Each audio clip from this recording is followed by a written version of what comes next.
The house is all ready. We spent all day yesterday and today prepping the house for incoming guests from the United States that are arriving tomorrow morning. So I thought that this would be a good opportunity to show you guys around our short-term rental property in Portugal. Just want to go around and highlight some of the features that I'm pretty proud of, and I just want to go ahead and show them to you. Let's start with my paternal grandfather. This is a picture of him with 3 large octopuses. This picture was taken in the back here of what is now the garage. You can see the bamboo in back of him. That used to be the separation. It was a bamboo hedge. But anyway, this was a picture that I had turned into a hand-painted tile mural and placed it in his rightful place, right in the courtyard, where I have fun memories of running into him. He spent a lot of time in the what is now the courtyard.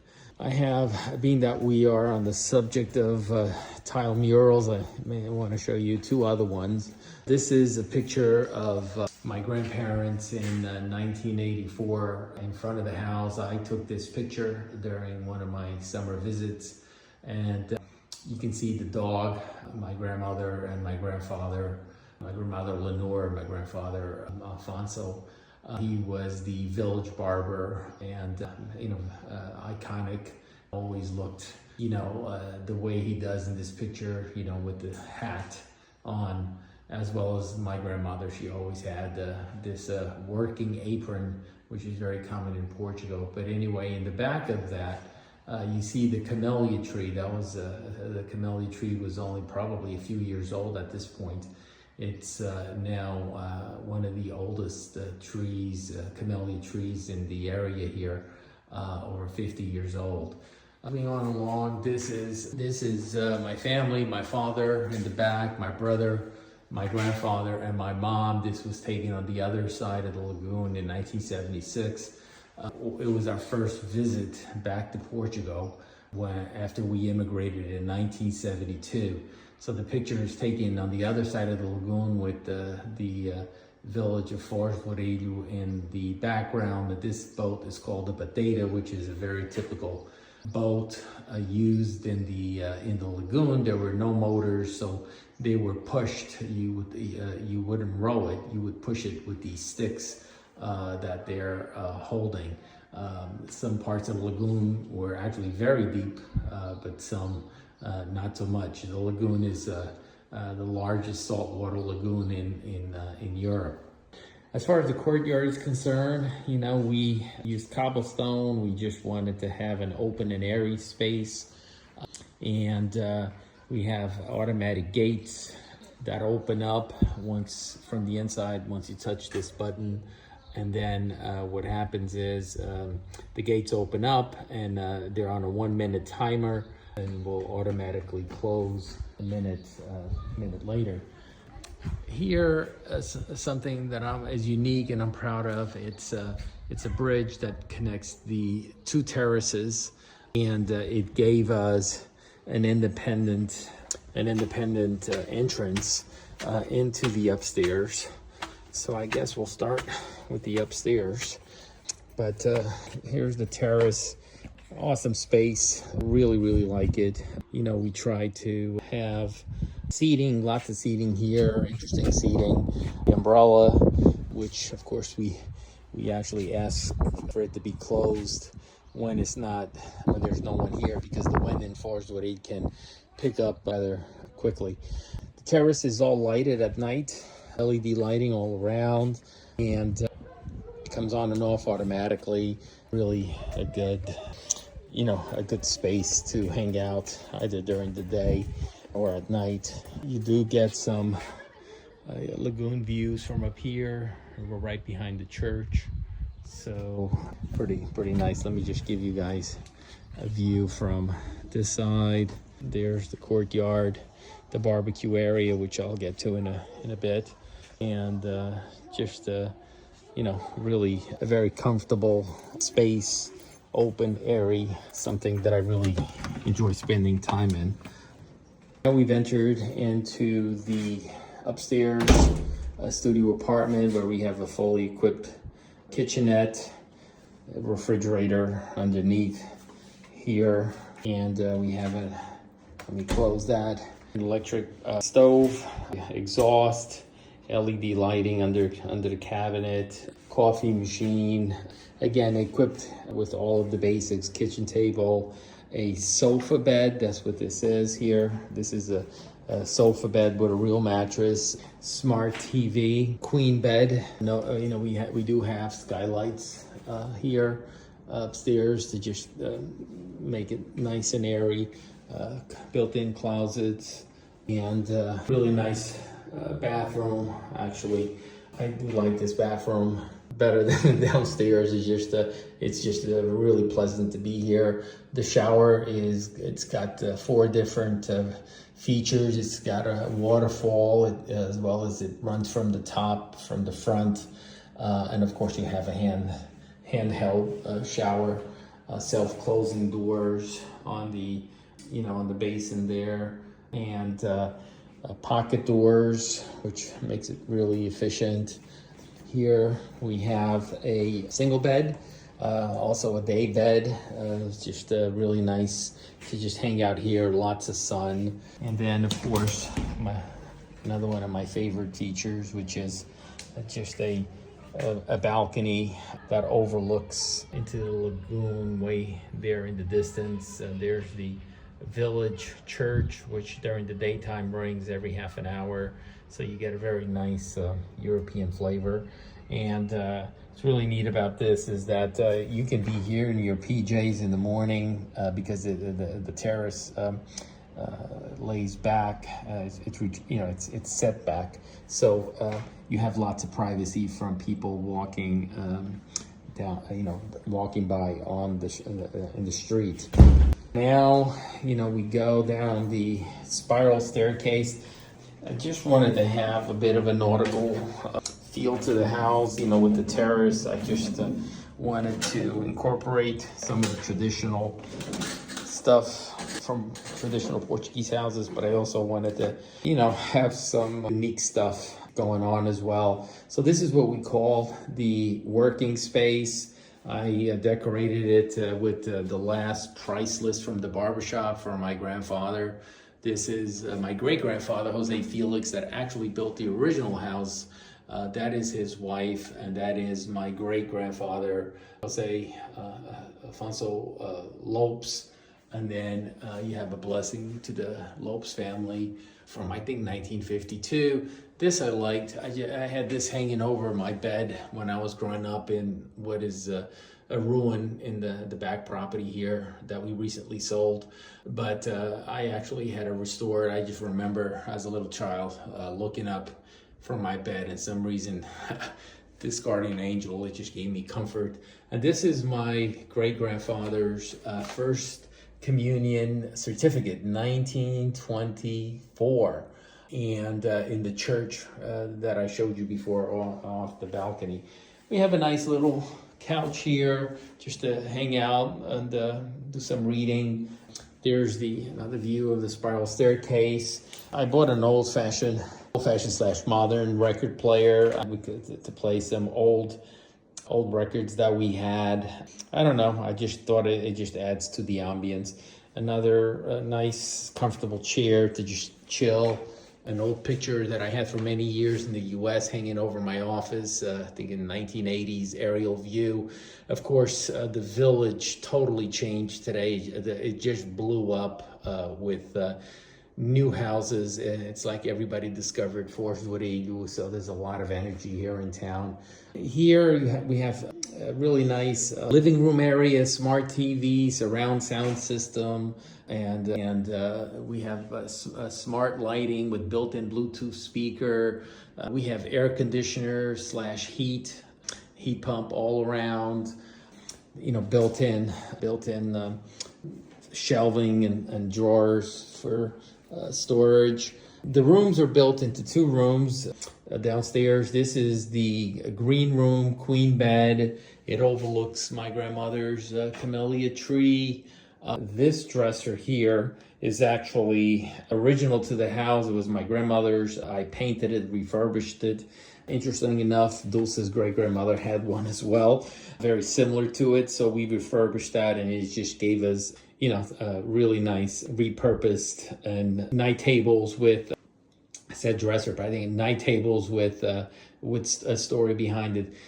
I decorated the rooms with pictures that I've taken over the years in Forge that I really like. I just thought that I just wanted to make it my own. And of course, we have really nice built-in closets all around for plenty of storage. This is our welcome table. So when you come in, we keep local, some advertisements and stuff of local businesses that we have partnerships with, a key to the house. And here is the blue room. The blue room is actually my grandparents' it sits where my grandparents' old room was. It overlooks the church. And again, I decorated it with pictures that I took that I like. We reused this pointy section of the house to put in a built-in closet. This was actually the back end of my grandmother's oven house. We do have a sensor, pocket door with a sensor, so the light doesn't stay on.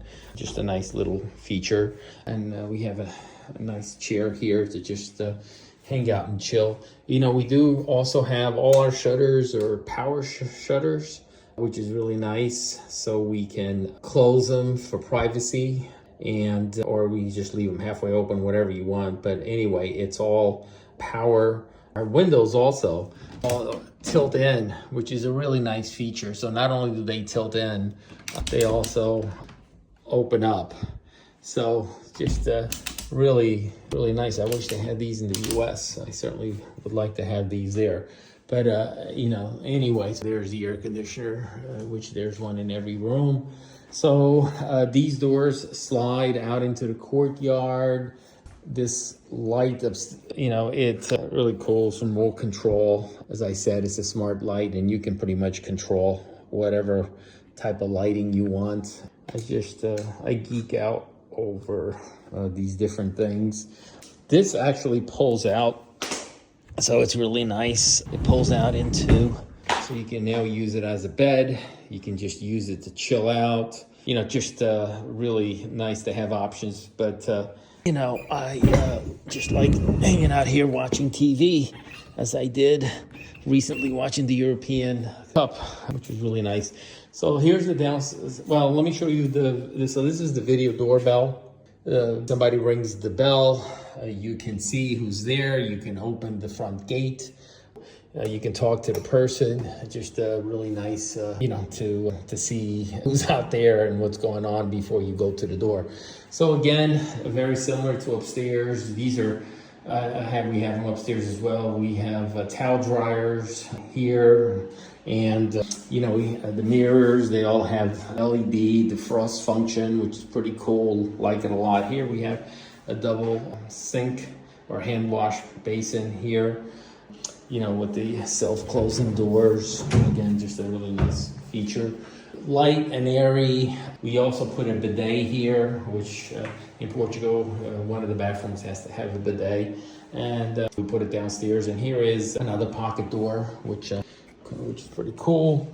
Here we have the eating area, a kitchen eating area, and these are repurposed 100-year-old chairs. They were Dulce's grandmothers. They were in the wine making adega. I don't know what the translation to English is, and they were just abandoned, and we repurposed them. I'm coloring them different colors and making them fun and give them another life. This table actually they were my in-laws that came from the United States, so we were 50 years old, so we repurposed that as well.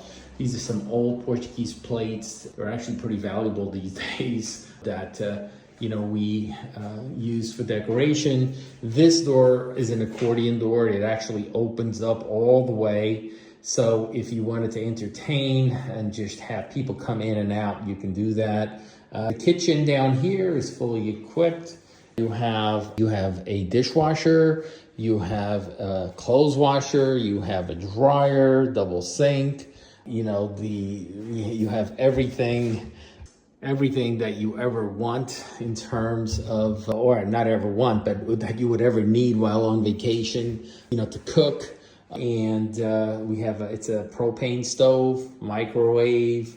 And again, we do supply things like a toaster and a blender and a panini maker, all the kind of stuff that I want when I'm here. So may as well share with my guests.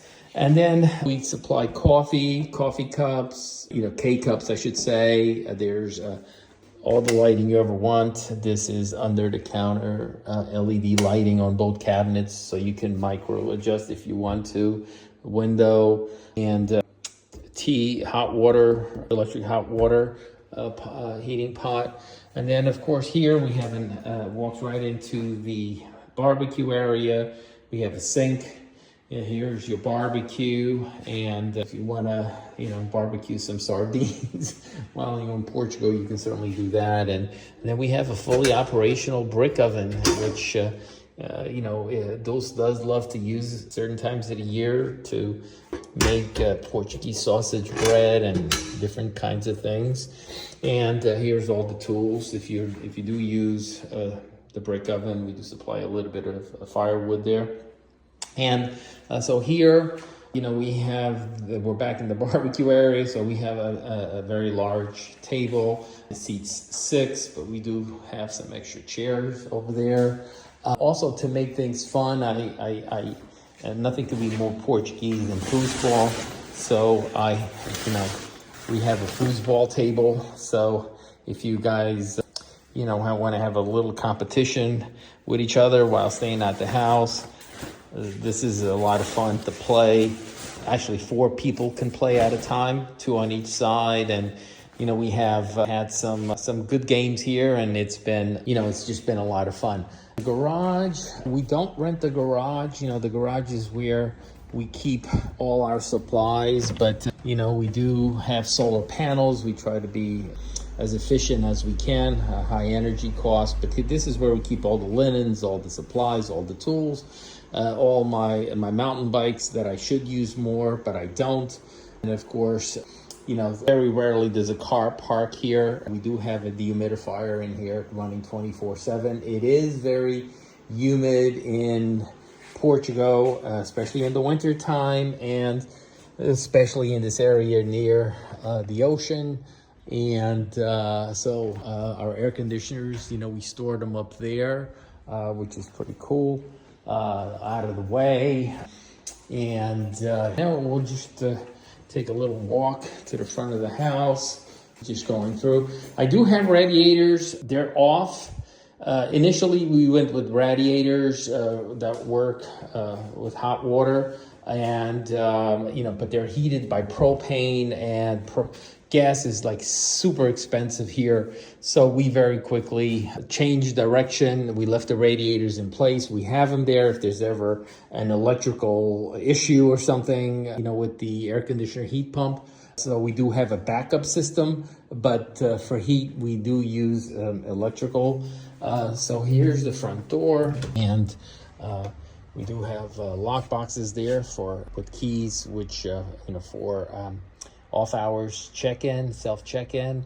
There's grandma's camellia tree. It's over 50 years old, as I said, and it recently got a little trim and sprayed, so it's looking really good. And so this is where the propane tanks are. We have a 2-bottle system. When one is empty, the other one kicks in, and you don't need a key to get out, but you do need a code to get in. I'm not going to show you the code, but you basically will punch it in and it kicks in. So then, that's how it opens up. And also, I had the hinges changed. I put spring hinges here. We had some guests here that for some reason the door wasn't properly being closed. It would stay open, and I was concerned about damage. These gates are fairly expensive, so we don't want any damage if we can help it. So it's cheaper for me to just backtrack and add spring hinges. And of course, there's a name of the house, Casa of Vós Felix Lopes, which in English translates to grandparents Felix Lopes' house. My grandmother was a Felix. My grandfather was a Lopes. My grandmother never took on the Lopes name. She always remained a Felix. And because the house was built by the original house, which was a ruin when we bought it, was built by my great grandfather, which was her father. So that's why it's Felix Lopes. So Felix is my grandmother, Lopes is my grandfather, and of course, it was Jose Felix, my great grandfather, that built the original house. So this is a total walk around the house. I hope you enjoyed seeing our labor of love, which took about 5 years to put together, but we're very proud of it. And we hope that one day that if you're watching this video, that you will have an opportunity to come and stay and see all of this for yourself. We've had some friends already do that, and they've absolutely loved it. And we are looking forward to having some of them back, and we have some new friends coming in. And so I hope that you will be one of those friends coming in and visiting us soon. So that's it. That's the house. See ya.